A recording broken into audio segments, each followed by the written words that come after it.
ఇద్దరుంటే బాగుంటుంది.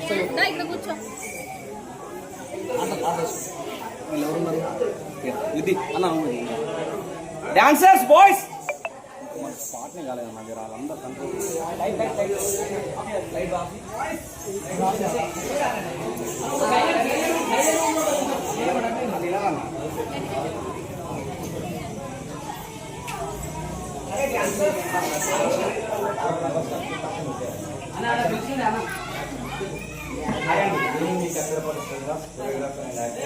ఈరోజు జీపీ మాతా post YouTube ఛానల్లో డివోషన్ సాంగ్ చేస్తున్నాము. దీనికి నేను అలాగే అమ్మవారి రౌలి గారు చేస్తున్నారు. సాంగ్ మాత్రం చాలా బాగుంది. దయచేసి ఈ ఛానల్ని సబ్స్క్రైబ్ చేస్తారని